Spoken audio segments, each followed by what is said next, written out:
ko mu America waliwo abagala naggaga Elon Musk avunaanibwe ku nsonga z'okulonda okubindabinda kiki kye bamuvunaana entabweva ku kibiina kye yatondawo okunoonyeza candidate we Donald Trump obululu ogwo si musango ogw'okutondawo ekibiina ebitongole by'abantu babitondawo nnyo okunoonya ssente okunoonya kalulu kola kakuyege kati kizze kimunoonyeza akalulu naye mu ssaawa zino envanyuma ng'ayita mu kibiina ekyo ayina ensimbi ze yataddewo mu masaza ag'enkizo mu kalulu kano okuli Georgia, Nevada, Arizona, Michigan, Wisconsin, North Carolina ne Pennsylvania.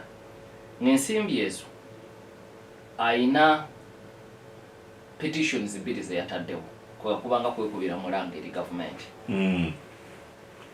okulwanirira eddembe ly'okweyogerera eriri mu ssemateeka n'okulwanirira eddembe ly'Omumerika okubeera ne mundu, the right to bear arms. Ddembe kkulu nnyo mu Amerika. Ntera okukyogerako wano nti Amerika okubeera ne mundu bakitwala nga kyabuwangwa ng'omusajja Omuganda bw'omusanga n'effumu mu nju ye. Tebaagala kikubaganyako birowoozo naddala aba Republican Party.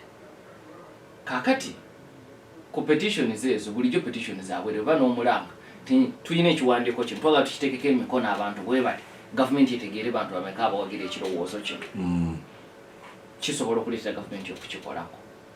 Kati jjukira emiramu egyo ebiri ate era gikolera Trump akalulu. Kati ye ayise mu petitions naye ng'ekyamazima kuba kusabira ani Trump kalulu n'ekizibu okukimuteekako obutereevu naye nga kyekigenderewo. Kaakati bw'oleeta omuntu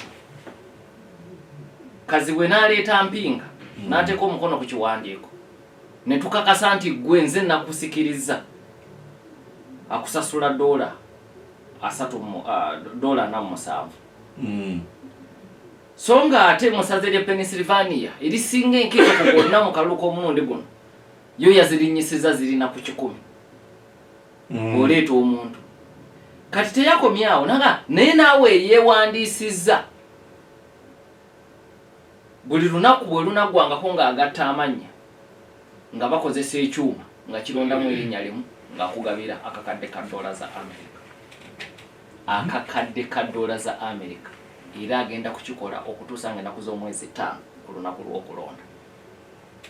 Era ensimbi ezasoose yazigabye 19 Oktoba mu ssaza ly'e Pennsylvania.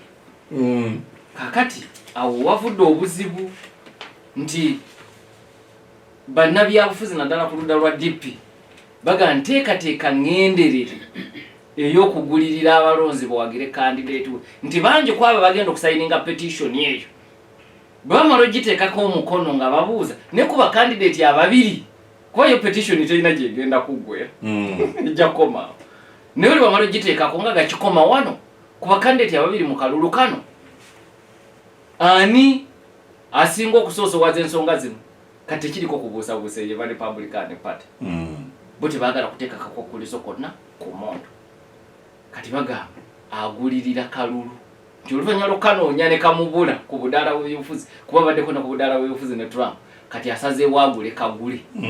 Kati bagamba nti ekyo kyabulabe era yandibadde abuulirizibwako ekitongole ekivunaanyizibwa ku by'amateeka ekya Justice Department.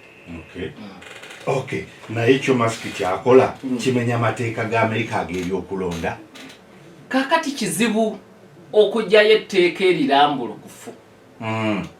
Era bakakensa bangi mu mateeka babadde boogera ku nsonga eno bagambye nti it's a grey area. Grey y'ekivuuvu. Abazungu baba bakozesa ekigambo ekyo grey area baba bategeeza omuntu nampawengwa. Wakati tunuulira langi bbiri enzirugavu n'enjeru bwe bakubuuza kivuuvu agwawa afaananamu ekyeru afaananamu ekiddugavu.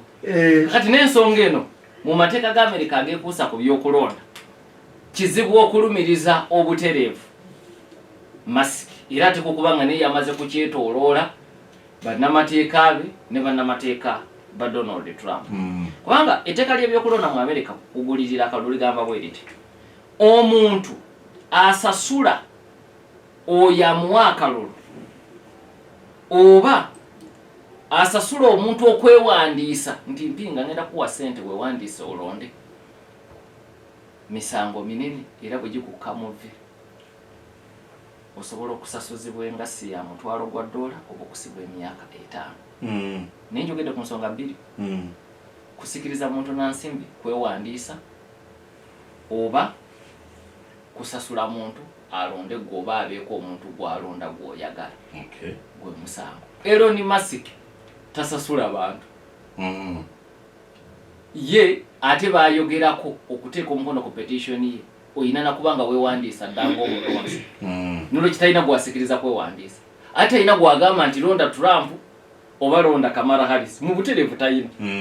Kati ye ayise ku nsonga nti njagala abantu bateeke omukono ku kiwandiiko ekiwagira Abamerika okubeera n'emmundu era ekiwagira eddembe ly'okweyogerera obutakwatibwako. Katukomewo.